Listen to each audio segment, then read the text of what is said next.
was in New York from 1980 until '94, and yeah, the New York jazz scene is like the pinnacle of the music scene for jazz musicians. So I feel like every jazz musician, even if they're just studying or they want to get a little feel for jazz, they have to spend some time in New York just to get the energy and catch the vibe there. When I moved to New York in 1980, I came from Kentucky, which was a small town, Louisville, Kentucky.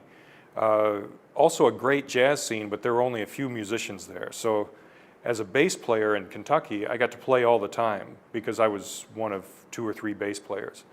And so after I got more into the scene in Louisville, I realized, okay, if I really want to make it as a jazz musician, I have to get in the car and drive to New York.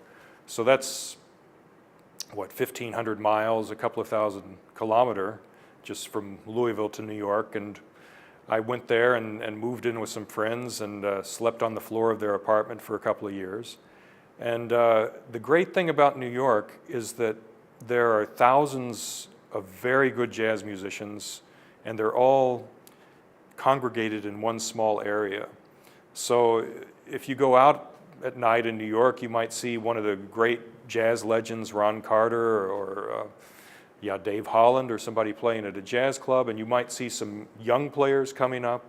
And yeah, you can go to 3 or 4 clubs within 3 or 4 hours and see 3 or 4 different amazing players playing. So as a young person going to New York, that was astounding, especially coming from a relatively small town like Louisville. Later, in '94, when I eventually decided to move to Cologne, Germany, I realized, well, Cologne is actually a lot like Louisville.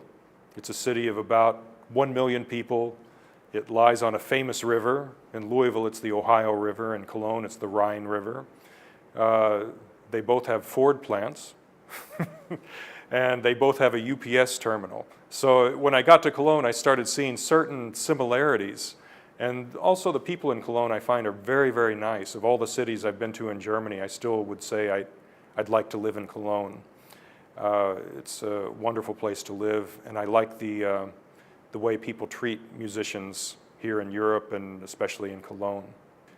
Why bass? So there's a classic story which, if you ask a lot of bass players, probably every other bass player will say, well, I was playing in a band and there were 3 guitar players and no bass players, so somebody said, okay, you have to play bass. So a lot of times that's what happens these days. There 3 or 4 teenagers make a rock band together and everybody's playing guitar, and they realize, well, we need a bass player. So somebody goes out and finds a bass somewhere. That's what I did when I was about 14. So at first I played piano as a small child, played guitar, and then yeah, when I started playing with friends, playing guitar in rock bands, I went to the electric bass first. And that kind of opened my eyes. I started to realize the function of the bass as opposed to the function of the other instruments. Before that, it was just all music, everybody playing together. But then I realized, hey, the bass really has a special thing. It brings everybody together. It brings the whole band together. So playing electric bass was my entry into the bass world. Then later, when I was in high school, I found a double bass in the corner of the orchestra room, which is also a typical story. Nobody was playing the double bass. Nobody wanted to play it, but since I had played electric bass, I could go over and kind of find a few of the notes and start to play it a little bit. So when they realized, oh, he can actually play that thing, you're in the orchestra now. So I went from people telling me, okay, you're in the rock band, play electric bass, to being in the orchestra, them saying, okay, now play acoustic bass.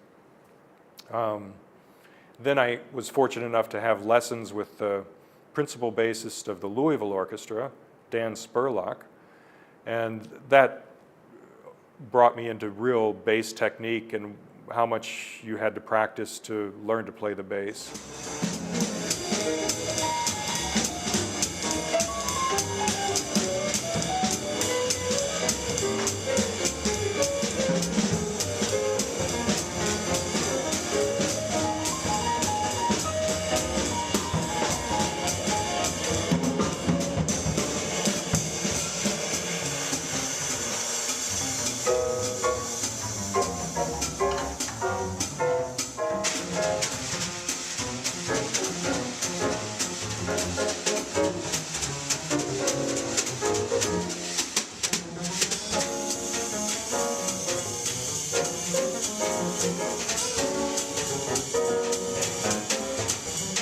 bass is like the foundation of a house.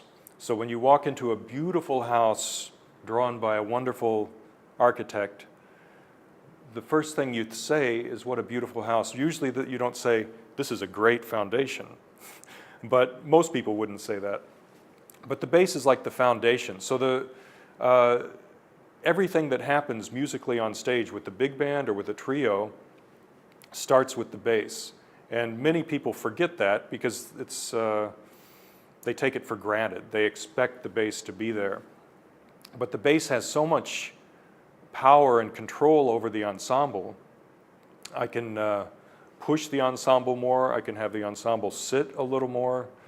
I can change the whole tonal texture of the ensemble where I place my notes low to high. So the bass has a lot of influence over how the total music experience comes across. And yeah, I think the bass and drums have a special relationship. The bass complements the drummer. So I feel like every drummer is different, and if I can help a drummer to play his or her best, then I'm doing my job as a bass player. Oh, Hans Decker is one of my favorite drummers. I have the great pleasure and honor of playing with him almost every day with the WDR Big Band, and then we also do a lot of small group concerts outside of the band. And Hans is one of those drummers who, he's a musician who happens to play drums. He's a real musician's musician. So with Hans, I'm always confident that the music's going to feel good, which is the most important thing for a bass player and drummer. That it feels engaging rhythmically. Could I imagine a different profession? I could, but I think I was drawn to music from an organic point. I play music because it feels like the right thing to do to me, or the right thing to do. I play music because it feels like the right thing to do. When I was a kid, the best job in the world, I thought, was to be the postman, the briefträger.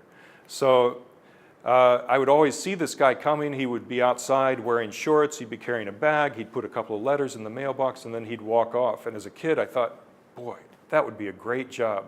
You get to meet everybody in the neighborhood. You do a public service, something that's useful for the people. And you talk a little bit to this person. You go to the next house. You talk a little bit. And that's your job. And you get to spend all day outside. I actually still think that. Being a mailman, it's not a bad job. It's a lot more honest than a lot of other jobs.